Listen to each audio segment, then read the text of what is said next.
The scarecrow turned its head as my car passed. I told myself it was just the wind, until it smiled. I'd taken the countryside road to save time, a shortcut the map promised. It was just empty fields and thin lines of asphalt cutting through vast farmland. The sun was setting, painting the sky in fiery shades of orange and red. Cornfields rose on both sides like towering walls. There were no houses, no lights, just the hum of my engine and the constant screaming buzz of insects in the tall grass.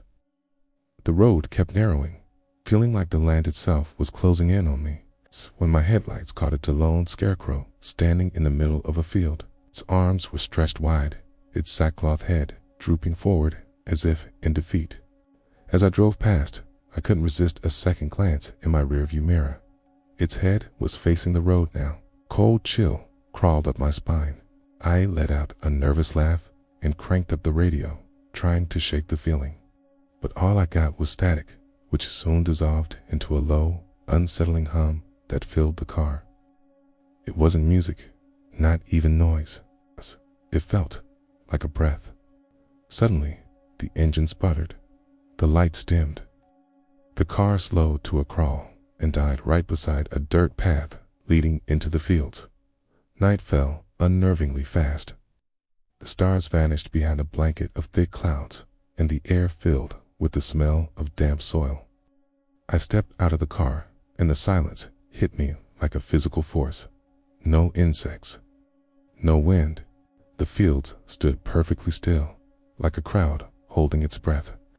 In the distance, a single light from a farmhouse flickered once, then went dark. I started walking toward it. The dirt path was uneven, mud clinging to my shoes with every step. My footsteps sounded loud, way too loud. Halfway there, I heard them footsteps matching my own, coming from inside the corn, slow, careful. When I stopped, they stopped. I called out, but my voice just fell flat, absorbed by the oppressive silence. No echo. The corn rustled. A shape moved between the stalk stall and thin. It smelled of rot and hay. I walked faster. The farmhouse loomed closer, its windows like black, empty eyes. The front door hung open. Inside, a single lantern burned, casting long, warped shadows across the walls. I cautiously stepped in, and the door slammed shut behind me. The sound echoed through the house like a final, drawn-out breath. Dust hung thick in the air. The floor creaked under my weight. On the wall hung old farming tools, rusted and stained with something dark. A table sat in the center of the room, and on it lay a sackcloth mask stitched into a crude face. Its mouth was stretched into a wide, grotesque grin. Then I heard footsteps circling the house, heavy, dragging. Something scraped along the outside walls. The lantern flickered wildly. Whispers darted from the ceiling, layered voices, dry and raspy. They spoke of the harvest, of keeping the land fed, of replacing what was taken. The floorboards began to thump in a slow, steady rhythm, like a monstrous heartbeat. Dirt trickled down from the cracks above, backed away as the cellar door creaked open all by itself.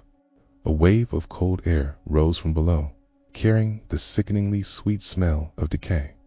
I heard breathing, deep and wet. I didn't want to look, but my body seemed to move on its own. Down in the dark cellar stood dozens of scarecrow figures. But they weren't made of wood. They were people, stitched into straw and cloth. Their eyes were wide open and pleading, their mouths sewn shut. One of them slowly turned its head toward me.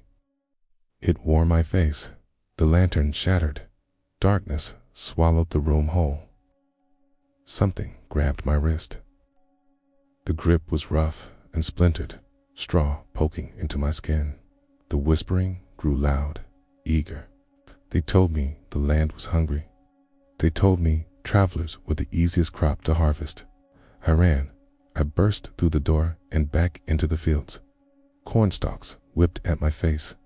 The sky roared with a wind that hadn't been there moments before. Shapes rose between the rolled scarecrows, moving with stiff, unnatural jerks. They closed in, blocking every escape route. Their sackcloth faces twisted into familiar features. People I recognized. Drivers, strangers, faces from missing person posters. A bell rang from the farmhouse, the sound cutting through the night, sharp and final. All at once, the scarecrows stopped and turned toward it. I sprinted for the road. Car sat where I'd left it, dark and silent. I reached the door, fumbling for the handle. Cold, dry hands grabbed my shoulders. Straw filled my mouth. A mask was pulled down over my head. The world went dark. Morning came slow. I stood in the field, my arms spread wide.